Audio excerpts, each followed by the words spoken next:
Bienvenue à notre dernière séance avant les vacances d'été de la MRC du domaine du Roi. Donc, je vais dès à présent proposer l'ordre du jour. On va ajouter un point à l'ordre du jour en 7.16. C'est adoption pour la planification stratégique, le plan d'action, c'est ça? Oui. Plan d'action, planification stratégique. Est-ce qu'on a d'autres ajouts? Ou Non. des retraits, pas d'autres ajouts? Donc, j'aurais besoin d'une proposition pour l'ordre du jour, M. Bergeron, appuyé de Mme Hudon. Merci. On serait rendu à 3.1, ratification du procès-verbal de la séance du 10 juin 2025. Elle vous a été envoyée dans les délais impartis par la loi. Est-ce que c'était conforme à nos discussions? Si oui, j'ai besoin d'une proposition. M. Labrise, appuyé de M. Chiasson. On dépose également le résumé de la correspondance en 4. 5.1, acceptation des comptes et engagements. M. Gagnon. Oui, donc vous avez reçu la liste des comptes à payer qui totalisent pour le fonds MRC 15 833,44 et également le rapport des dépenses engagées en vertu du règlement de délégation qui totalise pour le fonds MRC 126 163,15, le fonds TNO 394,36, fonds villégiature 428,75, TPI 3124,25 pour un grand total de 130 110,51 $. Question? Proposition, M. Gibbons, M. Boivin, merci.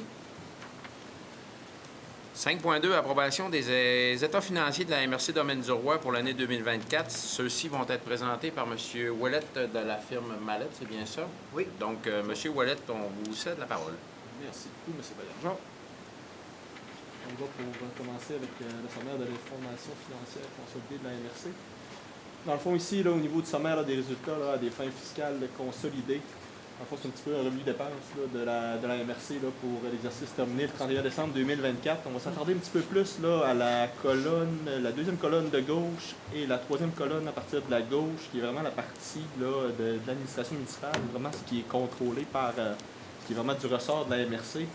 Les organismes contrôlés ou les autres partenariats, la MRC a un peu moins le contrôle sur ces choses-là. C'est plus d'autres partenariats avec d'autres entités.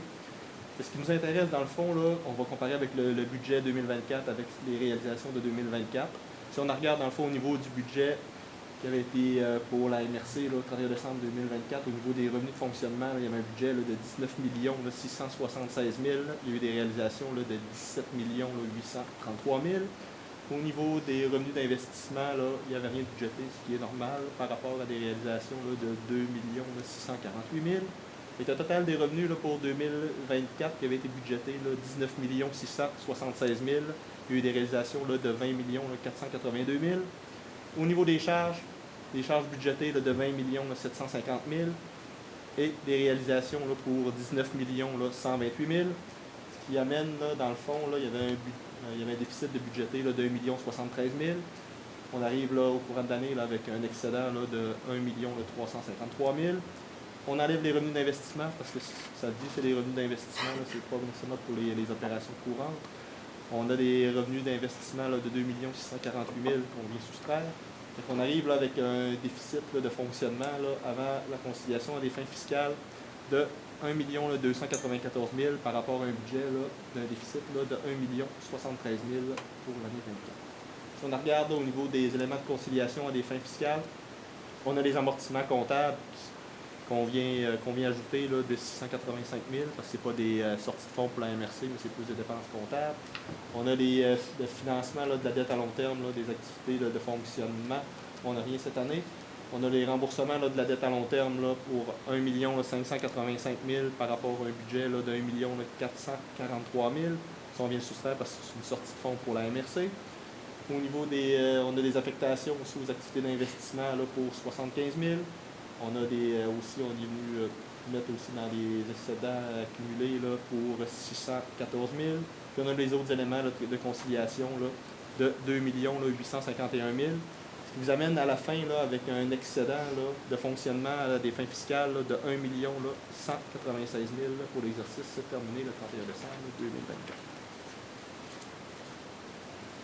Si on prend, dans le fond, au niveau du sommaire de la situation financière consolidée, c'est un petit peu le bilan de la MRC.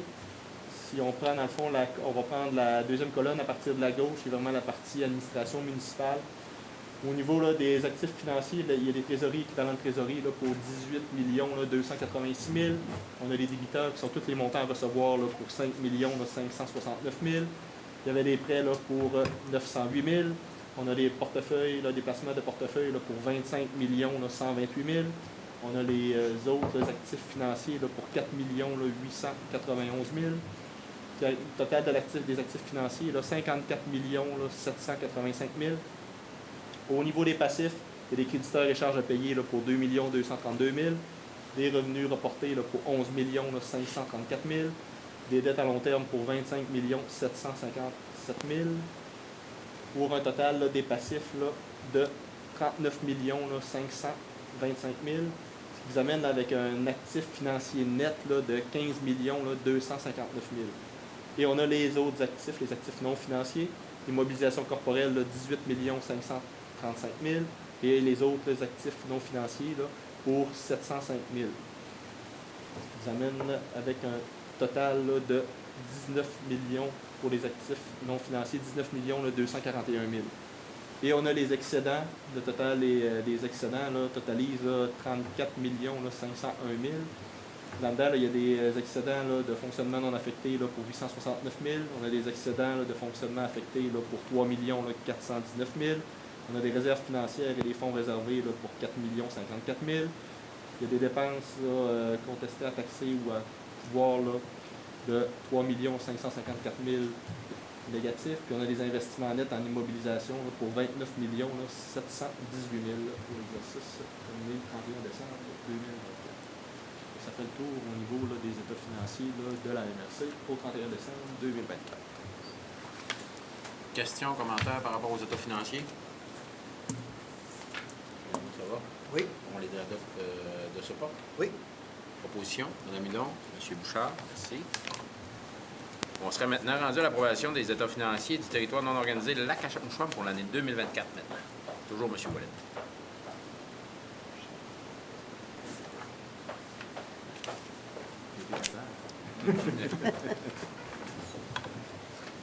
Dans le fond, pour le TNO, territoire non organisé du domaine du roi, c'est plus concis que la MRC. Au niveau du sommaire des résultats, là, des fins fiscales, il y avait des revenus budgétés là, pour 913 000. Il y a eu des réalisations là, pour 1 217 000.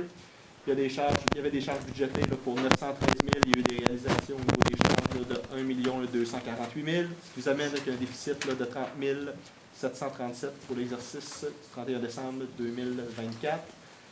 Et dans le fond, on a les éléments là, de conciliation des fins fiscales. Là. On a dans le fond là, toute la partie là, des excédents là, accumulés là, pour 77 000 qu'on est venu affecter. Fait qu'on arrive à la fin de l'année avec un excédent de fonctionnement des fins fiscales là, de 46 000 là, pour l'exercice terminé le 31 décembre 2024. Au niveau du sommaire de la situation financière, au niveau des actifs financiers et des trésoreries équivalents de trésorerie là, pour 571 000. On a des débiteurs qui sont tous les comptes à recevoir là, pour 291 000. Fait que le total des actifs financiers au 31 décembre 2024, 862 000. Au niveau des passifs, il y a des créditeurs et charges à payer là, pour 404 000. Fait que le total là, des actifs financiers nets est de 458 000. Puis ça correspond dans le fond avec votre excédent accumulé là, de 458 000 là, au 31 décembre 2024. Ça fait le tour au niveau du territoire non organisé. Question pour le TNO? Proposition? M. Bergeron, M. Langevin. On va remercier M. Ouellet de cette présentation. On va vous libérer de ce pas pour votre soirée. Merci. Merci, M. Ouellet. Bonne soirée. Merci beaucoup. Merci. Chanceux. Donc, on serait rendu à 5.4, participation au projet pilote. On se donne un petit 2 minutes le temps de Oui, c'est ça. placer. Oui. Hein? Non, c'est trop tard pour la toile. Toile. Et il va fermer. C'est le temps qu'il se... Ça passe, c'est parfait. Merci.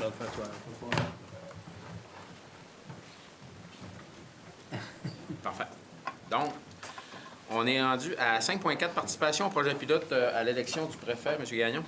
Oui, en fait, Élection Québec propose là, aux organismes municipaux, là, aux municipalités MRC, l'essai de 2 projets pilotes dans le cadre des élections générales qui vont avoir lieu là, en novembre prochain.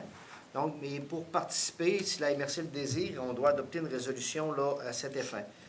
Excusez.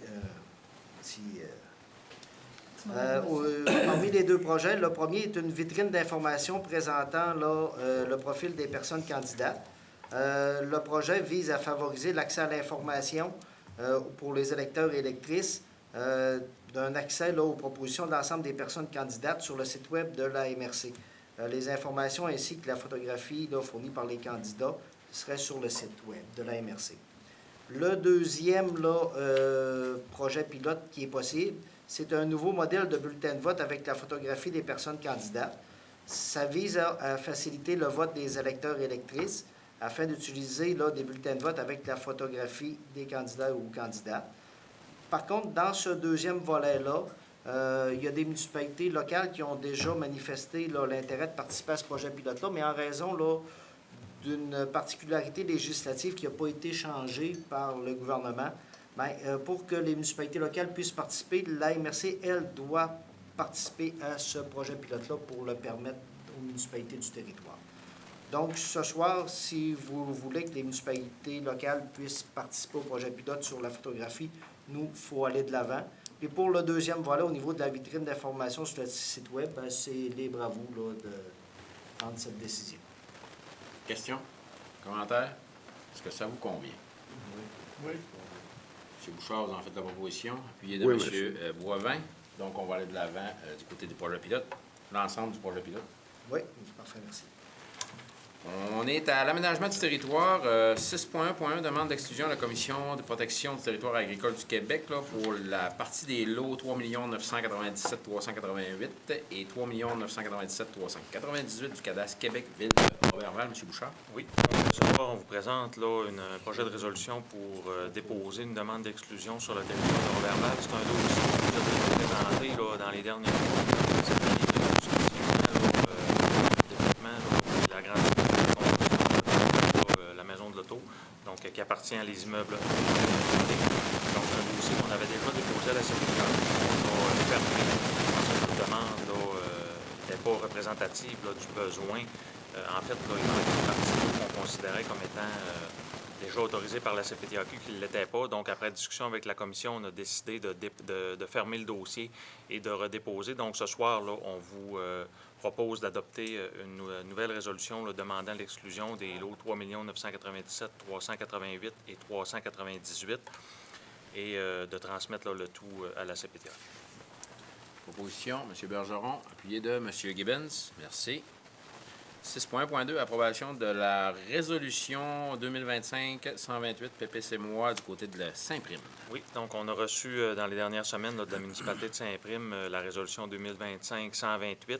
Donc, en vertu de cette résolution-là, la municipalité là, désire permettre là, la construction, la modification, l'occupation d'un immeuble sur un lot pour y permettre là, la construction d'un bâtiment accessoire en zone agricole sur un lot vacant.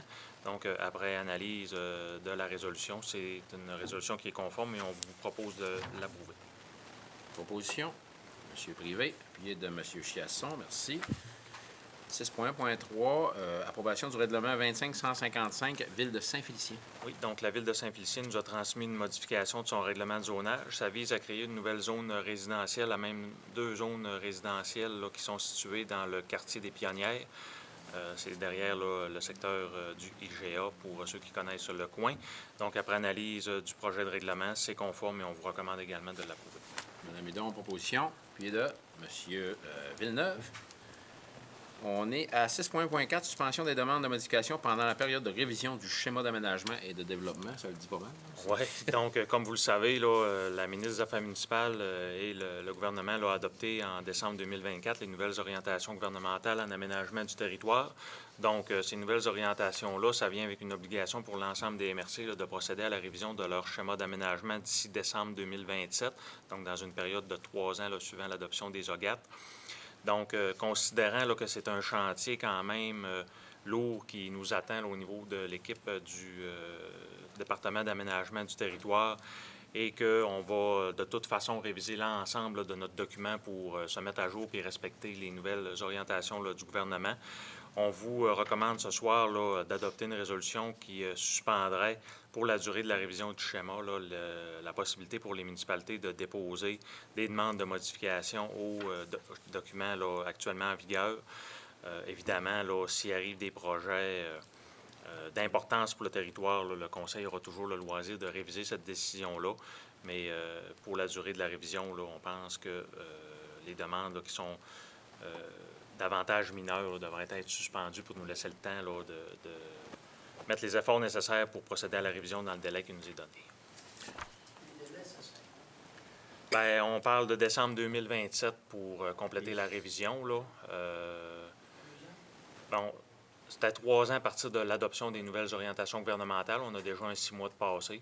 À partir de l'automne, on va travailler plus activement là-dessus. Notre objectif, là, c'est de vous déposer d'ici décembre 2027 au moins un premier projet de schéma d'aménagement révisé. Ça va? Proposition. Mme Bérère, appuyez de. Mme Plourde, merci. 6.1.5, approbation du règlement 2025-007, municipalité de Saint-Edwidge. Est-ce qu'on peut passer les deux Oui, en on même peut, temps? on peut traiter les deux 6.1.6 également, parfait. Oui, donc le règlement 2025-07, ça vise à modifier le règlement de zonage pour autoriser les unités d'habitation accessoires sur le territoire de la municipalité de Saint-Edwidge. Donc ça fait suite à tout le travail là, au niveau territorial qui a été réalisé par le comité des inspecteurs à cet effet-là. Et pour le règlement 2025-01, on vient encore une fois modifier le règlement de zonage pour agrandir une zone résidentielle à même une zone commerciale. Dans le cas des deux règlements, c'est conforme et on vous recommande de les approuver. Proposition. M. Villeneuve, Mme Laroche, merci. En 6.1.7, description du projet, révision du schéma d'aménagement et de développement. Oui, donc un peu comme je vous l'ai présenté là, quand vous avez pris la résolution pour la suspension des demandes suite là, à l'adoption des nouvelles OGAT par le gouvernement. Il y a également une aide financière là, qui nous a été versée, puis une convention d'aide en conséquence qui a été signée avec le ministère des Affaires municipales. Donc, la MRC s'est vu consentir une aide financière de 207 918 $ pour réaliser les travaux nécessaires à la mise à jour de son schéma. Donc, tel que c'est prévu dans la convention d'aide du ministère, on devait, dans les 6 mois là, suivant sa signature, procéder à l'adoption et soumettre au ministre une description du projet pour l'obtention et son approbation. Donc, ce soir, là, on vous dépose la description de projet. Grosso modo, là, le projet, ça consiste à embaucher les ressources nécessaires pour procéder à la révision. Donc, au sein de l'équipe, on a un aménagiste là, qui est en poste. On a une autre personne là, qui va revenir de son congé de maternité dans les prochaines semaines. Donc, la personne qui occupait le poste va être dédiée là, à 100 ou presque à la révision du schéma. Donc, l'aide financière qui nous a été consentie là, va servir à payer le salaire de cette personne. Ça va? Oui. M. Chiasson a fait la proposition. M. Boivin, merci. On serait à la Ville-Route des Bleuets maintenant. Le 6.2.1, mandat de réfection du pavage secteur Petit-Marais du côté de Saint-Gédéon. Oui, donc en tant que MRC mandataire, on a sollicité des offres de services pour réaliser des travaux de réfection de pavage dans la municipalité de Saint-Gédéon. On est dans le secteur du Petit-Marais. Donc, c'est un processus qui a été géré là, en conformité avec le SAO. On a reçu 2 soumissions et suite au processus d'appel d'offres et à l'analyse, on vous recommande ce soir d'octroyer le contrat à Asphalt Henri Laberge pour un prix total de 108 741,98 taxes incluses. Proposition. Mme Laroche, Mme Bérère, merci. 6.2.2, mandat de reconstruction de piste cyclable chemin Alfred Villeneuve du côté de Normandin. Oui, de la même façon, on a procédé également à un appel d'offres là, sur le territoire de Normandin pour des travaux plus importants. Cette fois, on reconstruit une partie de piste cyclable dans le secteur de la pépinière de Normandin sur plus ou moins 500 mètres.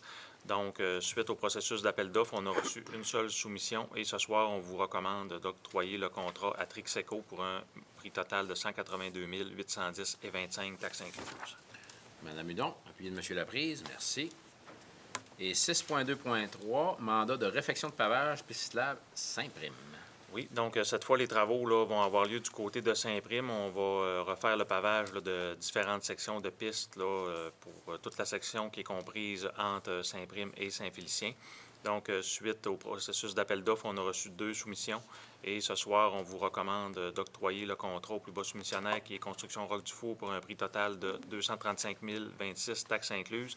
Je tiens juste à vous mentionner également, là, ça, c'est C'est des travaux qu'on avait lancés en appel d'offres l'automne dernier, pour lequel on n'avait pas donné le contrat parce que les coûts étaient quand même beaucoup plus élevés que l'estimé qu'on avait fait à l'époque, plus de 50 plus élevé.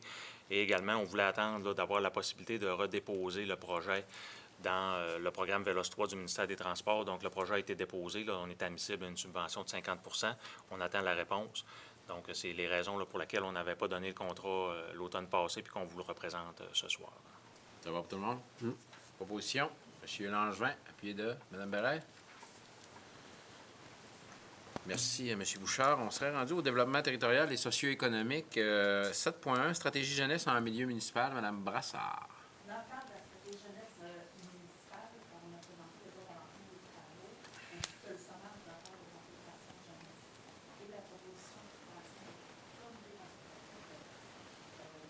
Une modalité du comité samedi soir, qui a actuellement un budget de 5 000 $, qui a un fonds associé, un budget de du conseil municipal qui est à présent en 2026. La mise en place du comité sera faite de changer de projet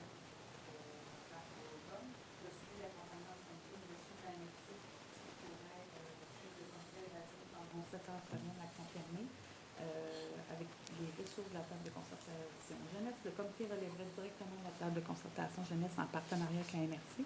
La participation des élus du conseil est souhaitée. Le conseil pourrait donc prendre acte du sommaire du rapport de consultation et entériner le mandat du comité consultatif jeunesse et la participation des élus et d'une ressource MRC. Questions, commentaires? Proposition, M. Gibbons, appuyé de M. Villeneuve. Merci. On serait rendu à 7.2, dépôt programme d'appui aux collectivités du ministère de l'Immigration, de la francisation et de l'intégration 2025-2028. Toujours Mme Brassard. Autorisation du dépôt d'une demande d'aide financière dans le volet 1 du programme d'appui aux collectivités du ministère sur 3 ans. En annexe, une présentation présentant du bilan du programme d'appui aux collectivités au ministère de l'Immigration et du plan d'action 2025-2028. Il est recommandé au Conseil d'autoriser le dépôt d'une demande pour une aide financière de 413 568 sur 36 mois dans le cadre du programme visant la poursuite de la mise en œuvre du plan d'action, d'accueil, d'intégration et de pleine participation des personnes immigrantes. Que la MRC du domaine du Roi confirme son engagement financier d'une somme de 45 952 par année pour 3 ans, même son budget. Que la MRC adopte le plan d'action triennal 25-28. Que la MRC Domaine du Roi prévoit l'affectation d'une ressource interne ou embauche assurant la mise en œuvre du plan d'action. Que Jacinthe Brassard, directrice au développement des milieux pour la MRC, agisse à titre de représentante de la MRC auprès du ministère. Que Jacinthe Brassard, directrice au développement des milieux pour la MRC, soit autorisée à gérer les budgets ainsi que les décaissements associés au projet. Que le directeur général de la MRC, M. Steve Gagnon, soit autorisé à signer le formulaire de demande d'aide financière et la future convention d'aide financière. Questions, commentaires, propositions? Mme Hudon, M. Privé, merci. 7.3, rapport de contribution au premier et deuxième trimestre 2025, service de développement. Le comité d'investissement ainsi que le comité de développement ont octroyé les contributions ci-dessous pour la période du 1er janvier au 30 juin 2025. Les contributions non remboursables, 37 dossiers, pour un coût total des projets de 2 438 731. Pour les contributions octroyées, 225 327. Au niveau des contributions remboursables, le nombre de dossiers, 4 pour des contributions octroyées au montant de 131 510 $. 2 tableaux résumant l'ensemble des montants accordés sont joints en annexe. Ça, c'est juste un dépôt, il n'y a pas de... Parfait. Donc, on est à 7.4, adoption des projets dans le programme d'amélioration de la croissance touristique. Maintenant, Mme Brassard, toujours. Dans le cadre du programme d'accélération de la croissance touristique géré par le Chantier Tourisme, le comité d'aménagement touristique recommande au Conseil de MRC les dossiers suivants. Aventure Lac-Saint-Jean, tour guidé en motoneige, 9 211,99 $. Camping Assinipi, croissance et diversification, 10 000 $. Évolution fruitée, accueil et signalisation, 5 676,58 $. Malherbe, ajout d'hébergement et eau courante, 10 000 $. Municipalité de la Dorée, remise à vélo pour location, 8 226,23 $. Planétarium, affiche surdimensionnée, 8 560 $. Zoo sauvage, ajout d'une arche, mascotte et photoboot, 10 000 $. Municipalité de Saint-Édouard pour un quai pour la route bleue, 9 600 $. Considérant que le programme avait un budget de 80 000 $ et qu'après l'octroi des aides financières à la hauteur de 71 274,80 $, il y a toujours un solde de 8 725,20 $. disponible pour un deuxième appel de projet qui a débuté le 1er juillet et se termine le 30 septembre. Le Conseil pourrait donc octroyer la somme de 71 274,80 pour les 8 projets ci-haut mentionnés. Merci, Mme Brassard. Proposition, M. Chiasson, appuyé de Mme Laroche. En 7.5, maintenant, adoption de projet toujours, Fonds de développement du domaine du roi, Mme Brassard. Oui, un seul projet a été déposé dans le Fonds de développement domaine du roi. Les membres du comité se sont réunis pour évaluer la demande.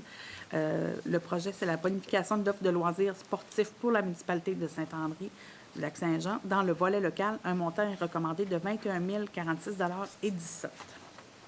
Proposition, M. Labrise, appuyé de M. Boivin. Merci. 7.6, maintenant, adoption de projet dans le Fonds Région et Ruralité dans le volet MADA et Fiducie TCA. En vertu de la résolution 2294 concernant l'octroi des montants provenant du Fonds Région Ruralité pour les actions de la politique municipalité Amis des aînés, la table de concertation des aînés et son comité d'évaluation se sont réunis pour évaluer la demande reçue dans le cadre de l'appel de projet.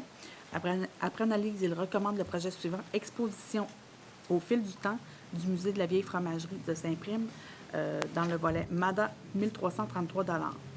Dans le cadre du Fonds Région Ruralité, volet MADA, lors de la résolution 2025-178, un montant de 1 200 $ a été octroyé à la Ville de Saint-Félicien pour la Journée de la culture. La somme octroyée doit être modifiée pour un montant de 1 333 $. La table de concertation des aînés Domaine du Roi, qui est mandataire de la mise en œuvre de la politique territoriale municipalité Amis des aînés, demande à la MRC de devenir fiduciaire des sommes de la table. Ceci implique la gestion de certaines activités et l'octroi de contrats. Le Conseil de la MRC pourrait devenir fiduciaire pour une période d'essai se terminant le 31 décembre 2026. Donc, la recommandation, faites la proposition, Mme Hudon. Oui. Appuyé de Mme Bérère. Merci.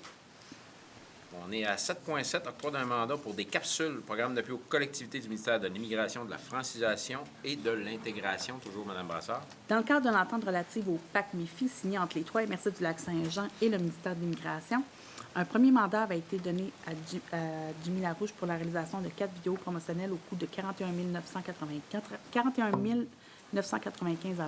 Il est souhaité octroyer un second mandat pour réaliser 2 capsules promotionnelles additionnelles qui visent la valorisation de l'intégration des nouveaux arrivants au coût de 26 000 $ avant les taxes applicables, et un troisième mandat pourrait être accordé pour la réalisation de courtes capsules promotionnelles sous forme de teaser pour la stratégie de communication au coût de 8 000 $ avant les taxes applicables. C'est en conformité avec la politique de gestion contractuelle. Un formulaire d'analyse pour favoriser la mise en œuvre de la rotation prévue à l'article 9.2 a été complété. Proposition, M. Bergeron, appuyé de M. Langevin. Merci. 7.8, entente de développement territorial du Fonds Région Ruralité, acceptation de délégation maintenant. Dans le cadre de l'entente de développement territorial, la MRC Domaine du Roi bénéficie d'une enveloppe de 4 997 559 dans le volet 2, développement territorial, et de 3 062 664 $ dans le volet 3, vitalisation, et ce pour les 3 prochaines années. La MRC doit adopter une résolution acceptant la délégation de l'enveloppe du volet 2 et du volet 3 et désigner le signataire.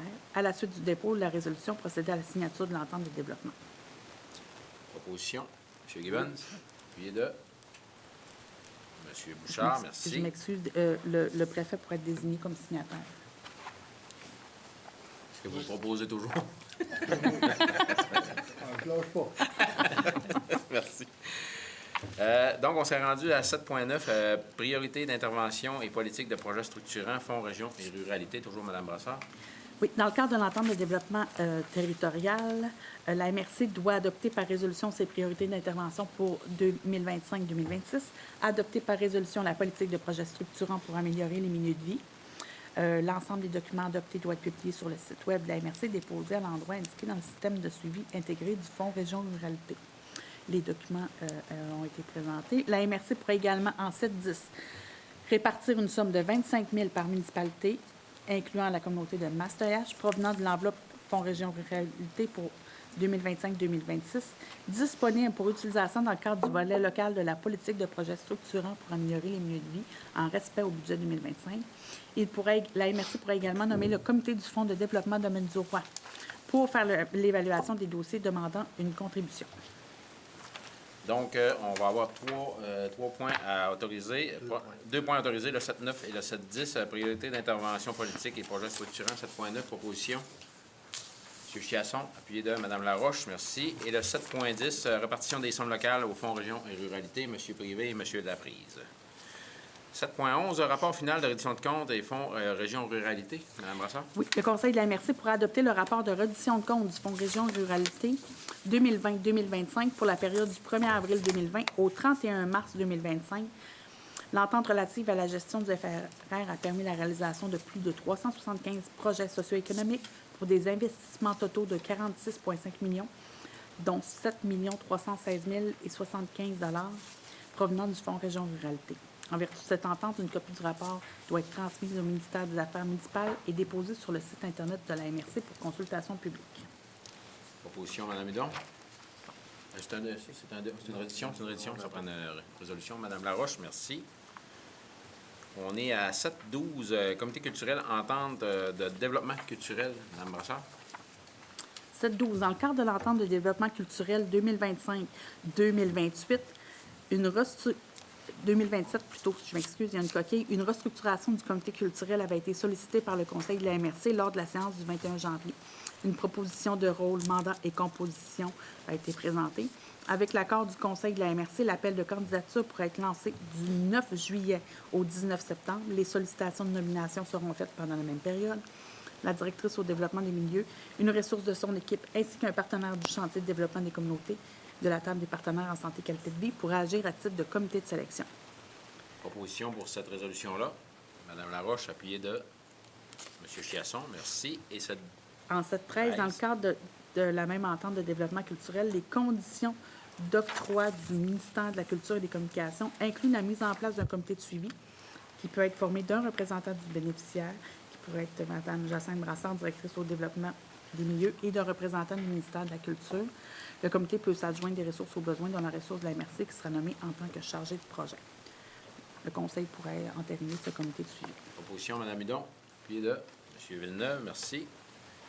Merci, Mme Brassard, de votre contribution. C'est une bonne contribution ce soir.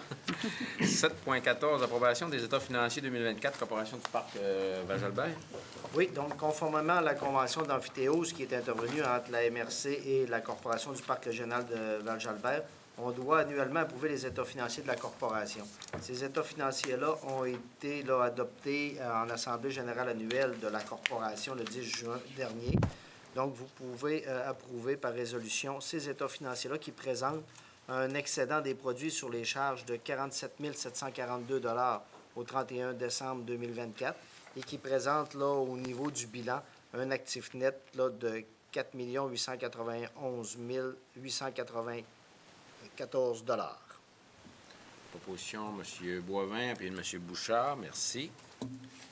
7.15, contribution financière à Biochar Borealis. Oui, au niveau de Biochar Borealis, là, qu'on est partenaire avec la communauté de Mastayache dans ce projet-là, on est sollicité pour participer à 50 là, d'un investissement qui est nécessaire d'ici au 31 décembre afin là, de terminer là, le projet, afin d'évaluer et confirmer les marchés potentiels et élaborer un plan d'affaires afin de pouvoir là, éventuellement que ce projet-là puisse être acquis par un promoteur en vue d'une réalisation, d'une poursuite permanente. Donc, ça serait pour un montant maximal de 105 000 $ parce qu'il y a des demandes d'aide financière qui sont toujours en cours, qui pourraient venir diminuer notre contribution. Proposition. M. Bergeron, appuyé de Mme Bérère, merci. On est à fonctionnement interne et logistique, 10.1. Oui, excusez. 716. Oui, excusez, 716, oui, c'est vrai. Planification stratégique. Oui, donc, dans le cadre de la planification stratégique qu'on a adoptée en mars 2023, dont la vision d'avenir reposait là, sur 4 piliers, soit la carbo-responsabilité, la pérennité des milieux locaux, la communauté d'accueil inclusive et la richesse sociale et économique de la communauté. Il y avait un plan d'action qui avait été émis pour les années 2023 et 2024. Ce soir, ce serait pour l'acceptation du plan d'action pour les années 2025 et 2026 qui comprennent là, dans 4 défis des actions. Donc, le premier défi qui est le défi environnemental, il y a 3 axes d'intervention qui prévoient 7 moyens. Ces axes d'intervention-là sont la position environnementale de la MRC, l'offre de services et la communication, l'information et l'éducation. Au niveau du deuxième défi, qui est le défi économique, il y a 4 axes d'intervention qui regroupent 9 moyens. Ces axes d'intervention-là sont la main-d'œuvre, le support aux entreprises et leviers financiers, la signature innovation et la vigie. Ensuite, le troisième défi est le dynamisme du milieu de vie qui prévoit 2 axes d'intervention et 9 moyens. Ces axes-là sont la communauté locale et le territoire. Et enfin, le quatrième défi est l'occupation du territoire qui prévoit 4 axes d'intervention et 9 moyens. Ces axes d'intervention sont les services de proximité, l'accès au logement, l'accès au transport et soutenir les municipalités dans la pérennité des services dispensés aux citoyens. Donc, si le Conseil est favorable, vous pourriez accepter là, le déploiement là, des actions de la planification stratégique prévue pour 25-26. Madame Claude, Monsieur Langevin, merci. Fonctionnement interne et logistique, on peut y aller maintenant? Oui. 10.1, acquisition du logiciel SAMI. Monsieur Leclerc? Oui, c'est dans le cadre du plan d'intervention en infrastructure routière locale. On a testé un logiciel qui est propulsé par la firme Maxur, avec les municipalités locales aussi. C'est une plateforme qui nous permet de consulter facilement les résultats du plan d'intervention, toutes les données qui ont été récoltées. La plateforme va aussi pouvoir être utilisée dans le futur pour les gestions des actifs en eau. Donc, c'est un outil qui a été très apprécié par l'équipe d'ingénierie et par les municipalités locales. Donc, on propose d'acquérir la plateforme d'une manière commune entre la MRC et les municipalités locales pour un montant de 8 950 à même le surplus accumulé d'ingénierie. Et il y a des licences d'environ 2 000 par année qui peuvent varier selon les logiciels qui sont déjà possédés par certaines municipalités. Donc, on propose, comme je disais, de l'acquérir à même le surplus accumulé du service d'ingénierie. Parfait, merci, M. Leclerc. Proposition, M. Laprise, appuyé de Mme Bérard. Merci. 10.2, demande d'aide financière au Fonds Région Ruralité, le volet 4, la mise en commun pour la gestion intégrée des documents. Oui, donc, suite à l'annonce du ministère des Affaires municipales du renouvellement là, en mai dernier du volet 4 du Fonds Région Ruralité, on a travaillé là, à l'élaboration d'un projet de coopération au niveau de la gestion intégrée des documents, là, plus communément ce qu'on appelle la gestion de nos archives. Donc, depuis quelques années, là, la MRC avec les municipalités locales, on travaille sur la mise en place d'un projet comme ça. Un, pour gérer toute la question des archives papier, mais aussi là, la migration vers les archives numériques au niveau là, de nos archives respectives. Donc, dans le cadre là, du projet qui vous est présenté et qu'on souhaite déposer au ministère, ça consiste à l'implantation d'un système de gestion intégré des documents pour toutes les municipalités et la MRC. Ça a pour but d'assurer une saine gestion des documents administratifs des organisations, peu importe le support et le format là, dans lequel on les retrouve. Donc, c'est un projet là, qui est estimé à autour de 680 000 qui sera admissible à une aide financière de 50 du ministère là, si notre projet est accepté. Donc, ce soir, là, le Conseil pourrait, si vous êtes d'accord, autoriser le dépôt d'une demande d'aide financière dans le cadre du volet 4 du FRR au MAMACH. Proposition, M. Villeneuve, appuyé de M. Boivin. Merci. Merci, M. Bouchard. On est à 10.3, démarche de mise en place d'un centre de services partagé en coopération. Oui, donc, en réponse aux demandes de soutien administratif de plusieurs municipalités du territoire qui a été adressées à la MRC, où le Conseil avait accepté de mettre en place un projet pilote de centre de services partagé. Il y a eu un comité de travail formé d'élus sur la coopération intermunicipale qui a été mis en place et qui a dressé là, un bilan intérimaire du projet pilote et qui a formulé certaines recommandations au Conseil, notamment au niveau du bilan intérimaire. On a noté là, le taux de satisfaction des municipalités qui ont été desservies. Il faut quand même là, noter que les ressources disponibles via le projet pilote ont une date de fin, donc un projet pilote est limité dans le temps. Par contre, les besoins là, au niveau de nos municipalités sont nombreuses et ont été identifiés à plus long terme. Considérant ces constats, le comité recommande que le Conseil puisse mandater la direction afin d'élaborer, là, d'ici le début septembre, un projet permanent de centre de services partagé. Les objectifs du projet permanent seraient là, de venir en soutien administratif aux municipalités, soit en termes de besoins permanents ou en besoins temporaires, et également de prévoir l'assistance aux directions municipales dans les respects légaux et réglementaires. Également, le tout là, se fera en travail, en collaboration avec la table des permanents qui regroupe là, les directeurs généraux des municipalités. Donc, si vous êtes favorable, vous pourriez venir confirmer le mandat à la direction générale et l'ensemble de la direction de la MRC pour préparer un projet de mise en place d'un centre de services partagé permanent selon les modalités que je vous ai énumérées. Opposition? Madame Plot. Monsieur Langevin? On est bon. C'est hein? l'engouement, On ouais. est rendu bon. On hein? aime ça, on est bon. Donc, on serait à 10.4, projet de réaménagement de l'immeuble, secteur du service au développement. Oui, donc je Oui. poursuis. Oui. Le Conseil avait adopté là, en mars 2025 une résolution afin d'allouer une somme là, d'un peu moins de 200 000 provenant du Fonds Région Ruralité au projet de rénovation de l'immeuble dans le secteur du service de développement. Et ces sommes doivent être utilisées là, avant le 31 mars 2026. Tout ça fait suite là, à un mandat qui avait été donné à la firme ardoise pour une étude là, d'avant-projet pour le réaménagement du rez-de-chaussée de l'immeuble anciennement occupé par la banque, qui prévoit là, des espaces de travail collaboratifs, notamment pour le développement. Donc, si le Conseil est favorable, vous pourriez autoriser la direction à effectuer les démarches nécessaires à la mise en œuvre du projet, qui prévoit là, comme première étape l'appel d'offres pour les services professionnels qui serait cet été, et par la suite la préparation des plans et devis préliminaires et la préparation des plans et devis pour soumission. Tout ça en vue d'arriver là, à un parachèvement des travaux là, à quelque part là, à la mi-2026. Proposition. Madame Bérère, Monsieur Bergeron, merci. Territoire non organisé maintenant, 13.1, contribution financière et projet de restauration des traverses de cours d'eau pour le club Autoneige de Chibougamau, Monsieur Bouchard. Oui.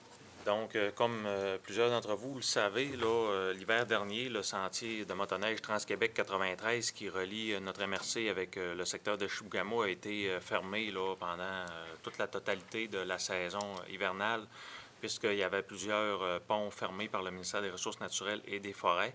Donc, en vue de rétablir là, ce lien-là pour la prochaine saison, le Club Autoneige de Chibougamau là, souhaite procéder au remplacement de plusieurs ponceaux et à la reconstruction des ponts fermés sur lesquels c'est présentement interdit de circuler. C'est des ponts là, qui ne sont pas strictement là, dédiés pour les motoneiges. C'est des ponts forestiers là, dans tous les cas. Donc, le 28 mars dernier, le Club de motoneige nous a déposé une demande de contribution pour que la MRC là, participe pour un montant de 30 000 à un projet qui est estimé à 822 000 Il y a des demandes à différents organismes là, qui ont été déposées, Société du Plan Nord, entre autres, Desjardins. Il y a quelques confirmations qui ont été reçues. Il y a eu des demandes également qui ont été déposées là, dans le programme de traverse des cours d'eau du ministère des Ressources naturelles pour lesquelles les réponses sont également en attente. Donc, devant là, cette situation-là, puis pour aider le club dans le rétablissement du sentier, ce soir, on vous recommande d'octroyer une contribution financière au projet du club pour un montant maximal de 30 000 qui serait financé à même les fonds disponibles là, de la gestion de la villégiature. Proposition, M. Villeneuve, appuyé de Mme Bérère, merci. 13.2, approbation de projet politique de retour sur les taxes en territoire non organisé de 2025 maintenant. Oui. Alors, en janvier dernier, là, vous aviez renouvelé pour l'année en cours la politique de retour de taxes pour le TNO. Donc, on avait une enveloppe disponible d'un peu moins de 395 000 là, qui était offerte pour soutenir des projets de réfection d'amélioration de chemin en TNO. Ça inclut une réserve d'urgence de 34 000 là, un petit peu plus. Donc, on a reçu les demandes des associations et des villégiateurs jusqu'au 6 juin. Toutes les demandes ont été analysées et ce soir, on vous recommande d'octroyer une aide financière pour des projets qui totalisent 361 316 On a reçu là, pour près de 465 000 de demandes. Donc, vous pourriez, là, ce soir, accepter l'ensemble de ces projets-là. Vous pourriez également là, m'autoriser à approuver là, les demandes à venir. En cours d'année, il y a toujours des demandes là, ponctuelles qui arrivent pour des urgences, quand il y a des coups d'eau, des ponceaux arrachés. Donc, pour éviter qu'on revienne auprès du Conseil, vous pourriez m'autoriser à engager là, les sommes disponibles dans la politique là, jusqu'à concurrence de l'enveloppe qui est disponible. Proposition. Monsieur Chiasson, Mme Hudon, merci. On serait rendu à la période de questions. Est-ce qu'il y a des questions dans l'assistance? Pas de questions. Madame Laroche? Bien sûr, je vous dis On propose la levée de l'Assemblée. Merci beaucoup à tous. Bon été.